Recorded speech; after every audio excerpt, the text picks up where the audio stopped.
ರಾಜ್ಯದ ಎಲ್ಲಾ ಗೃಹಲಕ್ಷ್ಮಿಯರಿಗೆ good news ಕೊಟ್ಟ ಲಕ್ಷ್ಮಿ ಹೆಬ್ಬಾಳ್ಕರ್ ಅವರು 2 ಕಂತಿನ ಹಣ ಜಮಾ ಕುರಿತಂತೆ ಮತ್ತೊಂದು ಬಿಗ್ ಅಪ್ಡೇಟ್ ಕೊಟ್ಟಿದ್ದಾರೆ. ಈ ಒಂದು ವಿಡಿಯೋದಲ್ಲಿ ಪೂರ್ತಿಯಾಗಿ ಮಾಹಿತಿ ನೋಡೋಣ. ಮತ್ತೊಂದೆಡೆಯಲ್ಲಿ ಕೇಂದ್ರದ ಬಜೆಟ್ ಬೆನ್ನಲ್ಲೇ ರಾಜ್ಯದ ಬಜೆಟ್ ಮಂಡನೆಗೆ ಮುಖ್ಯಮಂತ್ರಿಯವರ ಸಿದ್ಧತೆ. ಇಂದು ಮೊದಲ ಪೂರ್ವಭಾವಿ ಸಭೆ ಮಾಡಲಾಗಿದೆ. ಸಭೆಯಲ್ಲಿ ಸಾಲ ಮನ್ನಾ ಜೊತೆಗೆ ಪಂಚ ಗ್ಯಾರಂಟಿ ಬಗ್ಗೆ ಚರ್ಚೆ. ವಿಡಿಯೋನ ನೀವು ಪೂರ್ತಿಯಾಗಿ ನೋಡಿ. ಮತ್ತೊಂದೆಡೆಯಲ್ಲಿ ಅಬಕಾರಿ ಸಚಿವ ಆರ್.ಬಿ. ತಿಮ್ಮಾಪುರ್ ಅವರು ರಾಜೀನಾಮೆ ಕೊಡಬೇಕು ಎಂದು ವಿಪಕ್ಷದವರು ಅಹೋರಾತ್ರಿ ಧರಣಿ ಮಾಡುತ್ತಿದ್ದಾರೆ. ಭ್ರಷ್ಟಾಚಾರ ಕುರಿತಂತೆ ಶಾಕಿಂಗ್ ಆರೋಪ. ಇದೇ ಮಧ್ಯೆ ಸದನದಲ್ಲಿ ಸಾಲ ಮನ್ನಾ ಕೂಗು ಕೇಳಿ ಬಂದಿದೆ. ಯಾಕೆ ಏನಾಯ್ತು ಮಾಹಿತಿ ನೋಡೋಣ. ಇನ್ನು ನೀವು ಕೂಡ ಚಿನ್ನ ಅಥವಾ ಬೆಳ್ಳಿ ಪ್ರಿಯರಾಗಿದ್ರೆ ಮತ್ತೊಂದು ಬಾರಿ ಗುಡ್ ನ್ಯೂಸ್ ಸಿಕ್ಕಿದೆ. ಚಿನ್ನ ಮತ್ತು ಬೆಳ್ಳಿ ಬೆಲೆಯಲ್ಲಿ ದೊಡ್ಡ ಕುಸಿತವಾಗಿದೆ. ಇನ್ನೇನು ಚಿನ್ನ ಏರಿಕೆ ಆಗುತ್ತೆ ಎಂದು ಊಹಿಸಲಾಗುತ್ತಿತ್ತು. ಆದರೆ ಚಿನ್ನ ಮತ್ತು ಬೆಳ್ಳಿ ಪಾತಾಳಕ್ಕೆ ಕುಸಿದಿದೆ.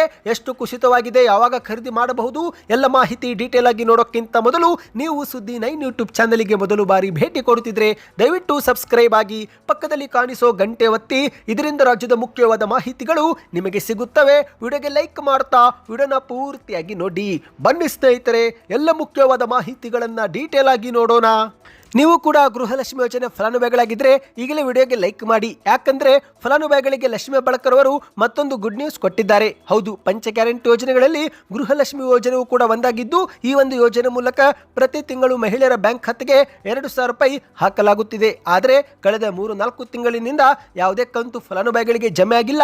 ಇದೀಗ ಆ ಒಂದು ಬಾಕಿ ಉಳಿದಿರುವ ಹಣವನ್ನು ಸರ್ಕಾರ ಹಂತ ಹಂತವಾಗಿ ಬಿಡುಗಡೆ ಮಾಡುತ್ತಿದೆ. ಹೌದು, ಜನವರಿ ತಿಂಗಳಲ್ಲಿ ಸೆಪ್ಟೆಂಬರ್ ತಿಂಗಳ ಕಂತು ಜಮೆ ಆಗಿದ್ದು, ಇದೀಗ ಫೆಬ್ರವರಿ ತಿಂಗಳಲ್ಲಿ ಅಕ್ಟೋಬರ್ ಮತ್ತು ನವೆಂಬರ್ ತಿಂಗಳ ಕಂತನ್ನ ಹಾಕಲಾಗುತ್ತಿದೆ. ಅಂದ್ರೆ ಸ್ನೇಹಿತರೆ, 24ನೇ ಕಂತನ್ನು ಜನವರಿ ತಿಂಗಳಲ್ಲಿ ಹಾಕಲಾಗಿದ್ದು, ಇದೀಗ 25 ಮತ್ತು 26ನೇ ಕಂತನ್ನು ಫೆಬ್ರವರಿ ತಿಂಗಳಲ್ಲಿ ಹಾಕಲಾಗುತ್ತಿದೆ. ಈ ಬಗ್ಗೆ ಗೃಹಲಕ್ಷ್ಮಿ ಯೋಜನೆ ಫಲಾನುಭವಿಗಳಿಗೆ ಲಕ್ಷ್ಮಿ ಹೆಬ್ಬಾಳ್ಕರ್ ಅವರು ಸಿಹಿ ಸುದ್ದಿ ಕೊಟ್ಟಿದ್ದಾರೆ. ಸುದ್ದಿಗಾರರ ಮುಂದೆ ವಿಧಾನಸೌಧದ ಆವರಣದಲ್ಲಿ ಮಾತನಾಡಿದಂತ ಲಕ್ಷ್ಮಿ ಹೆಬ್ಬಾಳ್ಕರ್ ಅವರು, ಇದುವರೆಗೆ ನಮ್ಮ ಸರ್ಕಾರ ನುಡಿದಂತೆ 24 ಕಂತನ್ನ ಮಹಿಳೆಯರ ಬ್ಯಾಂಕ್ ಖಾತೆಗೆ ಹಾಕಿದೆ. ಈಗ ನಾವು ಫೆಬ್ರವರಿಯಲ್ಲಿ ಹೆಚ್ಚುವರಿಯಾಗಿ 2 ಕಂತನ್ನ ಬಿಡುಗಡೆ ಮಾಡುವ ನಿರ್ಧಾರ ಮಾಡಿದ್ದೇವೆ. ಈ ಮೂಲಕ ಫಲಾನುಭವಿಗಳಿಗೆ ಒಟ್ಟು 26 ಕಂತುಗಳಲ್ಲಿ 52,000 ರೂಪಾಯಿ ನೆರವು ಫಲಾನುಭವಿಗಳಿಗೆ ಕೊಟ್ಟಂತಾಗುತ್ತೆ ಎಂದು ಲಕ್ಷ್ಮಿ ಹೆಬ್ಬಾಳ್ಕರ್ ಅವರು ಮಾಹಿತಿ ನೀಡಿದ್ದಾರೆ. ಇನ್ನು ಇದೇ ನಡುವೆ ಮಾಧ್ಯಮದವರು ಗೃಹಲಕ್ಷ್ಮಿ ಯೋಜನೆ ಹಣ ಜಮೆ ಆಗಲಿಲ್ಲವೆಂದ್ರೆ ಏನು ಮಾಡಬೇಕು, ಯಾಕಂದ್ರೆ ಸಾಕಷ್ಟು ಫಲಾನುಭವಿಗಳಿಗೆ ಹಣ ಜಮೆ ಆಗುತ್ತಿಲ್ಲವಂತೆ ಎಂದು ಹೇಳಿದಾಗ ಅದಕ್ಕೆ ಉತ್ತರ ಕೊಟ್ಟಂತ ಲಕ್ಷ್ಮಿ ಹೆಬ್ಬಾಳ್ಕರ್ ಅವರು, ಹೌದು, ಕೆಲವು ಕಾರಣದಿಂದ ಫಲಾನುಭವಿಗಳಿಗೆ ಹಣ ಜಮೆ ಆಗುತ್ತಿಲ್ಲ. ಈ ಬಗ್ಗೆ ನಮಗೂ ಕೂಡ ದೂರುಗಳು ಬಂದಿವೆ. ಆದರೆ ಮೊಟ್ಟ ಮೊದಲ ಬಾರಿಗೆ ಗೃಹಲಕ್ಷ್ಮಿ ಯೋಜನೆಗಾಗಿನೇ ವಿಶೇಷ ಸಹಾಯವಾಣಿ ಸಂಖ್ಯೆ ನಮ್ಮ ಸರ್ಕಾರ ಕಲ್ಪಿಸಿದೆ. ಫಲಾನುಭವಿಗಳು ತಮ್ಮ ಸಮಸ್ಯೆ ಅಥವಾ ಹಣ ಜಮಾ ಆಗದಿರುವ ಬಗ್ಗೆ ಮಾಹಿತಿ ಪಡೆದುಕೊಳ್ಳಲು ಸಹಾಯವಾಣಿಯಾಗಿರುವ 181ಕ್ಕೆ ಕರೆ ಮಾಡಬಹುದು. ಈ ಮೂಲಕ ಯಾಕೆ ಜಮೆ ಆಗುತ್ತಿಲ್ಲ ಎಂಬ ಮಾಹಿತಿಯನ್ನು ಪಡೆದುಕೊಳ್ಳಬಹುದು.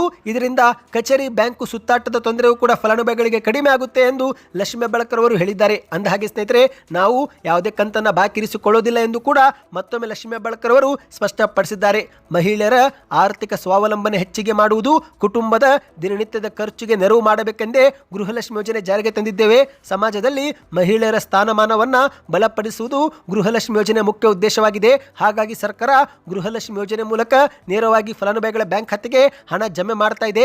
ನಾವು ಯಾವುದೇ ಕಂತು ಬಾಕಿ ಇರಿಸಿಕೊಳ್ಳೋದಿಲ್ಲ ಎಂದು ಮತ್ತೊಮ್ಮೆ ಲಕ್ಷ್ಮಿ ಹೆಬ್ಬಾಳ್ಕರ್ ಅವರು ಸ್ಪಷ್ಟಪಡಿಸಿದ್ದಾರೆ. ಅಂದಹಾಗೆ ಸ್ನೇಹಿತರೆ, ನೀವೇನಾದ್ರೂ ಇದುವರೆಗೆ ಈ ಒಂದು ಯೋಜನೆಗೆ ಅರ್ಜಿ ಸಲ್ಲಿಕೆ ಮಾಡಿಲ್ಲವೆಂದ್ರೆ ಈಗಲೂ ಕೂಡ ಸಲ್ಲಿಕೆ ಮಾಡಬಹುದು. ಹೌದು, ಲಕ್ಷ್ಮಿ ಹೆಬ್ಬಾಳ್ಕರ್ ಅವರು ಈ ಬಗ್ಗೆಯೂ ಕೂಡ ಮಾಹಿತಿ ಕೊಟ್ಟಿದ್ದಾರೆ. ಗೃಹಲಕ್ಷ್ಮಿ ಯೋಜನೆ ನಿರಂತರ ಪ್ರಕ್ರಿಯೆಯಾಗಿದೆ. ಅರ್ಜಿ ಪ್ರಕ್ರಿಯೆ ತುಂಬಾನೇ ಸರಳವಾಗಿದೆ.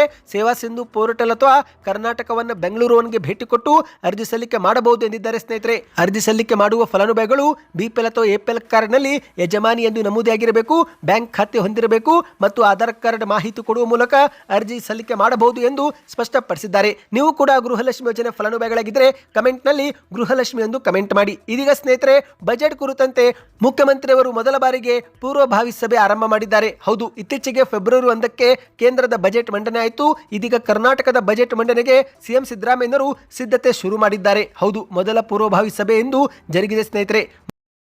ಇಲ್ಲಿಯವರೆಗೆ 15 ಬಾರಿ ಬಜೆಟ್ ಮಂಡಿಸಿ ದಾಖಲೆ ಬರೆದಂತ ಸಿದ್ದರಾಮಯ್ಯನವರು ಇದೀಗ 16ನೇ ಬಾರಿಗೆ ಬಜೆಟ್ ಮಂಡಿಸಲಿದ್ದು, ಹೇಗಿರುತ್ತೆ ಎಂಬ ಕುತೂಹಲ ಪ್ರತಿಯೊಬ್ಬರಲ್ಲಿ ಮೂಡಿದೆ. ಅಂದಹಾಗೆ ಸ್ನೇಹಿತರೆ, ಇಂದು ಮುಖ್ಯಮಂತ್ರಿ ಸಿದ್ದರಾಮಯ್ಯನವರು ಪರಿಸರ ಅರಣ್ಯ ಇಲಾಖೆ ಸಚಿವರೊಂದಿಗೂ ಕೂಡ ಸಭೆ ಮಾಡಿದ್ದಾರೆ ಮತ್ತು ಈ ಒಂದು ಪೂರ್ವಭಾವಿ ಸಭೆಯಲ್ಲಿ ಅರಣ್ಯ ಸಚಿವರಾಗಿರುವ ಈಶ್ವರ್ ಖಂಡ್ರೆ ಅವರು, ಆರ್ಥಿಕ ಸಲಹೆಗಾರರಾದಂಥ ಬಸವರಾಜ ರಾಯರೆಡ್ಡಿ ಅವರು, ಸರ್ಕಾರದ ಮುಖ್ಯ ಕಾರ್ಯದರ್ಶಿ ಡಾಕ್ಟರ್ ಶಾಲಿನಿ ರಜನೀಶ್ ಸೇರಿದಂತೆ ಹಲವು ಅಧಿಕಾರಿಗಳು ಉಪಸ್ಥಿತರಿದ್ದರು. ಸಭೆಯಲ್ಲಿ ಸ್ನೇಹಿತರೆ, ರಾಜ್ಯದ ಪ್ರಸ್ತುತ ಆರ್ಥಿಕ ಪರಿಸ್ಥಿತಿ ಹೇಗಿದೆ, ತೆರಿಗೆ ಸಂಗ್ರಹದ ಗುರಿ ಏನು, ವಿವಿಧ ಇಲಾಖೆಗಳ ಬೇಡಿಕೆ ಏನೇನಿದೆ, ಮುಂಬರುವ ಬಜೆಟ್ನಲ್ಲಿ ಯಾವ ಇಲಾಖೆಗೆ ಎಷ್ಟು ಅನುದಾನ ನೀಡಬೇಕು, ಕಳೆದ ಬಾರಿ ಬಜೆಟ್ನಲ್ಲಿ ಎಷ್ಟು ಅನುದಾನ ಖರ್ಚು ಮಾಡಲಾಗಿದೆ, ಹೀಗೆ ಸಭೆಯಲ್ಲಿ ಚರ್ಚೆ ಮಾಡಲಾಗಿದೆ. ಅಂದಹಾಗೆ ಸ್ನೇಹಿತರೆ, ಇಂದಿನ ಸಭೆಯಲ್ಲಿ ಅತಿ ಹೆಚ್ಚು ಒತ್ತು ಪಂಚ ಗ್ಯಾರಂಟಿಗಳಿಗಾಗಿ ಕೊಡಲಾಗಿದೆ ಅಂತೆ. ಅಂದ್ರೆ ಕಾಂಗ್ರೆಸ್ನ ಈ ಒಂದು ಪಂಚ ಗ್ಯಾರಂಟಿ ಯೋಜನೆಗಳನ್ನು 2026-27ನೇ ವರ್ಷದಲ್ಲೂ ಕೂಡ ಮುಂದುವರಿಸಲು ಬೇಕಾದಂತ ಬೃಹತ್ ಮೊತ್ತದ ಹಣಕಾಸು ಹೊಂದಾಣಿಕೆ ಕುರಿತಂತೆ ಸಭೆಯಲ್ಲಿ ಚರ್ಚೆ ಮಾಡಲಾಗಿದೆ. ಹೌದು, ಈಗ ಸಿಎಂ ಸಿದ್ದರಾಮಯ್ಯನವರ ಮುಂದೆ ಮತ್ತೊಂದು ಬಾರಿ ಪಂಚ ಗ್ಯಾರಂಟಿ ಯೋಜನೆ ನಿಭಾಯಿಸುವ ಸವಾಲು ಎದುರಾಗಿದೆ. ಉಚಿತ ಬಸ್ ಯೋಜನೆ, ಗೃಹಲಕ್ಷ್ಮಿ 2,000 ರೂಪಾಯಿ ಪ್ರತಿ ತಿಂಗಳು ಕೊಡುವುದು, ಉಚಿತ ವಿದ್ಯುತ್ ಆಗಿರುವ ಗೃಹ ಜ್ಯೋತಿ, ಅನ್ನಭಾಗ್ಯ ಮತ್ತು ಯುವ ನಿಧಿ ಯೋಜನೆಗಳಿಗೆ ಈ ಒಂದು ವರ್ಷವೂ ಕೂಡ ಸುಮಾರು 60,000 ಕೋಟಿ ರೂಪಾಯಿಗೂ ಅಧಿಕ ಹೆಚ್ಚು ಹಣ ಮೀಸಲಿಡಬೇಕಾಗಿದೆ. ಹಾಗಾಗಿ ಸಿದ್ದರಾಮಯ್ಯರು ಈ ಒಂದು ಹಣ ಹೊಂದಿಸುವ ಸವಾಲನ್ನು ಈಗ ಎದುರಿಸಬೇಕಾಗಿದೆ. ಇನ್ನು ಅಷ್ಟು ಮಾತ್ರವಲ್ಲ ಸ್ನೇಹಿತರೆ, ಬ್ರ್ಯಾಂಡ್ ಬೆಂಗಳೂರು ಮಾಡುವ ಭರವಸೆಯೂ ಕೂಡ ಕೊಟ್ಟಿದ್ದಾರೆ. ಹಾಗಾಗಿ ಬೆಂಗಳೂರು ಅಭಿವೃದ್ಧಿ ಕುರಿತಂತೆಯೂ ಕೂಡ ಸಭೆಯಲ್ಲಿ ಚರ್ಚೆ ಮಾಡಲಾಗಿದೆ. ಮೆಟ್ರೋ ವಿಸ್ತರಣೆಗೆ ಎಷ್ಟು ಅನುದಾನ ಕೊಡಬೇಕಾಗಬಹುದು, ಟನಲ್ ರಸ್ತೆಗಳು ಮತ್ತು ಫ್ಲೈಓವರ್ಗಳಿಗೆ ಹೆಚ್ಚಿನ ಅನುದಾನ ಕೊಡಬಹುದು ಎಂದು ಈ ಬಾರಿ ಬಜೆಟ್ನಲ್ಲಿ ನಿರೀಕ್ಷಿಸಲಾಗಿದೆ. ಮತ್ತು ಮುಖ್ಯವಾಗಿ ರಾಜ್ಯಾದ್ಯಂತ ಬರಗಾಲದ ಹಿನ್ನೆಲೆಯಲ್ಲಿ ರೈತರಿಗೆ ಸಾಲ ಮನ್ನಾ ಘೋಷಣೆ ಆಗಬಹುದು ಎಂದು ಹೇಳಲಾಗ್ತಾ ಇದೆ ಮತ್ತು ಹೊಸ ನೀರಾವರಿ ಯೋಜನೆಗಳ ಕುರಿತಂತೆ ಘೋಷಣೆ ಆಗುವ ಸಾಧ್ಯತೆ ಇದೆ. ಮತ್ತು ಸ್ನೇಹಿತರೆ, ಈ ಪಂಚ ಗ್ಯಾರಂಟಿ ಯೋಜನೆ ನಿಭಾಯಿಸಲು ಈ ಬಾರಿ ಬಜೆಟ್ನಲ್ಲಿ ಮದ್ಯದ ಮೇಲಿನ ಸುಂಕ ಏರಿಕೆ ಆಗಬಹುದು ಎಂದು ಹೇಳಲಾಗ್ತಾ ಇದೆ. ಹೌದು, ಈಗಾಗಲೇ ಕೇಂದ್ರದ ಬಜೆಟ್ನಲ್ಲಿ ಸಿಗರೇಟ್, ಮದ್ಯದ ಬೆಲೆ, ತಂಬಾಕು ಹೀಗೆ ಹಲವು ಉತ್ಪನ್ನಗಳ ಮೇಲೆ ಬೆಲೆ ಏರಿಕೆ ಮಾಡಲಾಗಿದೆ, ಸುಂಕ ಏರಿಕೆ ಮಾಡಲಾಗಿದೆ. ಈಗ ಕರ್ನಾಟಕದ ಬಜೆಟ್ನಲ್ಲೂ ಕೂಡ ಮದ್ಯದ ಮೇಲಿನ ಸುಂಕ ಏರಿಕೆ ಆಗಬಹುದು ಎಂದು ನಿರೀಕ್ಷಿಸಲಾಗಿದೆ. ಸ್ನೇಹಿತರೆ, ಬಜೆಟ್ನಲ್ಲಿ ನಿಮ್ಮ ಬೇಡಿಕೆ ಏನು ಎಂಬುದನ್ನು ನೀವು ಕಮೆಂಟ್ ಮಾಡಿ. ಬನ್ನಿ ಇದೀಗ ಮತ್ತೊಂದು ಮಾಹಿತಿಗೆ ಹೋಗೋಣ. ಅಬಕಾರಿ ಸಚಿವರಾಗಿರುವ ಆರ್ಬಿ ತಿಮ್ಮಾಪುರ್ ಅವರು ತಮ್ಮ ಸ್ಥಾನಕ್ಕೆ ರಾಜೀನಾಮೆ ಕೊಡಬೇಕು ಎಂದು ಬಿಜೆಪಿ ಮತ್ತು ಜೆಡಿಎಸ್ ನಾಯಕರು ಪಟ್ಟು ಹಿಡಿದಿದ್ದಾರೆ. ಹೌದು, ಭ್ರಷ್ಟಾಚಾರ ಆರೋಪ ಎದುರಿಸುತ್ತಿರುವ ಅಬಕಾರಿ ಸಚಿವ ಆರ್ಬಿ ತಿಮ್ಮಾಪುರ್ ಅವರು ತಕ್ಷಣವೇ ತಮ್ಮ ಸ್ಥಾನಕ್ಕೆ ರಾಜೀನಾಮೆ ಕೊಡಬೇಕು ಎಂದು ಸರ್ಕಾರವನ್ನು ಒತ್ತಾಯಿಸಿ ವಿಧಾನಸೌಧದಲ್ಲಿ ಅಹೋರಾತ್ರಿ ಧರಣಿ ಇದೀಗ ಬಿಜೆಪಿ ಮತ್ತು ಜೆಡಿಎಸ್ ನಾಯಕರು ಆರಂಭ ಮಾಡಿದ್ದಾರೆ. ಯಾಕಂದ್ರೆ ಸ್ನೇಹಿತರೆ, ಈ ಒಂದು ಹಿಂದೆ ಸಚಿವರಾಗಿದ್ದಂತ ಕೆ.ಎಸ್. ಈಶ್ವರಪ್ಪನವರ ಮೇಲೂ ಕೂಡ ಇದೇ ರೀತಿ ಭ್ರಷ್ಟಾಚಾರ ಆರೋಪ ಬಂದಾಗ ಅವರು ರಾಜೀನಾಮೆ ಕೊಟ್ಟಿದ್ರು ಮತ್ತು ಇದೇ ಕಾಂಗ್ರೆಸ್ ನಾಯಕರು ರಾಜೀನಾಮೆ ಕೊಡಬೇಕು ಎಂದು ರಸ್ತೆಗಿಳಿದು ಹೋರಾಟ ಮಾಡಿದ್ರು. ಈಗ ಅದೇ ರೀತಿ ಕಾಂಗ್ರೆಸ್ ಸರ್ಕಾರದ ಅಬಕಾರಿ ಸಚಿವರಾಗಿರುವ ಆರ್ಬಿ ತಿಮ್ಮಾಪುರ್ ಅವರ ಮೇಲೂ ಕೂಡ ಭ್ರಷ್ಟಾಚಾರ ಆರೋಪ ಕೇಳಿಬಂದಿದ್ದು. ಹಾಗಾಗಿ ಅವರು ತಮ್ಮ ಸ್ಥಾನಕ್ಕೆ ರಾಜೀನಾಮೆ ಕೊಡಬೇಕು ಎಂದು ಬಿಜೆಪಿ ಜೆಡಿಎಸ್ ನಾಯಕರು ಹೇಳಿಕೆ ಕೊಟ್ಟಿದ್ದಾರೆ. ಹೌದು, ಈಗ ಈ ಒಂದು ಹಿಂದೆ ಕೆ.ಎಸ್. ಈಶ್ವರಪ್ಪನವರ ರಾಜೀನಾಮೆ ಕೇಳುವಾಗ ಇದ್ದ ನೈತಿಕತೆ ಕಾಂಗ್ರೆಸ್ ಸರ್ಕಾರ ಈಗಲೂ ಕೂಡ ಪ್ರದರ್ಶಿಸಬೇಕಾಗಿತ್ತು. ಅದರ ಬದಲಿಗೆ ಆರೋಪ ಎದುರಿಸುತ್ತಿರುವ ಆರ್ಬಿ ತಿಮ್ಮಾಪುರ್ ಅವರ ಸಮರ್ಥನೆಗೆ ಕಾಂಗ್ರೆಸ್ ಸರ್ಕಾರ ನಿಂತಿದೆ ಎಂದು ಬಿಜೆಪಿ ನಾಯಕರು ಕಿಡಿಕಾರಿದ್ದಾರೆ. ನಾವು ಯಾವುದೇ ಕಾರಣಕ್ಕೂ ಈ ಪ್ರಕರಣ ಹಾಗೇನೆ ಬಿಡುವ ಪ್ರಶ್ನೆ ಇಲ್ಲ. ಸಚಿವ ಆರ್ಬಿ ತಿಮ್ಮಾಪುರ್ ಅವರು ತಮ್ಮ ಒಂದು ರಾಜೀನಾಮೆ ಪಡೆದುಕೊಳ್ಳಲೇಬೇಕು ಎಂದು ಬಿಜೆಪಿಯವರು ಆಕ್ರೋಶ ವ್ಯಕ್ತಪಡಿಸಿದ್ದಾರೆ. ಅಷ್ಟು ಮಾತ್ರವಲ್ಲ, ವಿಧಾನಸೌಧದಲ್ಲಿ ಅಹೋರಾತ್ರಿ ಧರಣಿಗೂ ಕೂಡ ಈಗ ನಿರ್ಧಾರ ಮಾಡಲಾಗಿದೆ. ಇನ್ನು ಈ ಒಂದು ಹೋರಾಟದ ಕಿಚ್ಚು ಜೋರಾಗುತ್ತಿದ್ದಂತೆ ತಮ್ಮ ಮೇಲಿರುವ ಆರೋಪವನ್ನ ಸಚಿವ ತಿಮ್ಮಾಪುರ್ ಅವರು ತಳ್ಳಿ ಹಾಕಿದ್ದಾರೆ. ಹೌದು, ಒಬ್ಬ ವ್ಯಕ್ತಿಯನ್ನು ತೇಜೋವಧೆ ಮಾಡುವಾಗ ಏನಾದರೂ ಸಾಕ್ಷಿ ಆಧಾರಗಳಿರಬೇಕು.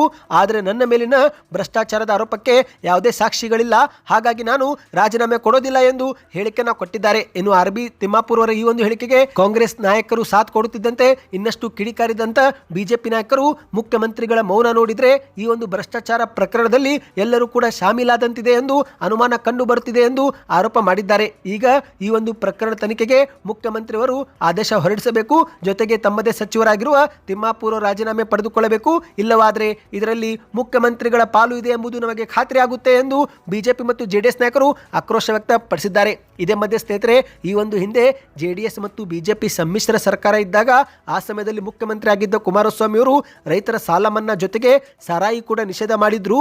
ಆದರೆ ಈಗಿನ ಸರ್ಕಾರ ಅದೇ ಸಾರಾಯಿಯಿಂದ ಬಂದ ಪಾಪಧನದಲ್ಲಿ ಸರ್ಕಾರ ನಡೆಸ್ತಾ ಇದೆ ಎಂದು ಬಿಜೆಪಿ ಜೆಡಿಎಸ್ ನಾಯಕರು ಆಕ್ರೋಶ ವ್ಯಕ್ತಪಡಿಸಿದ್ದಾರೆ.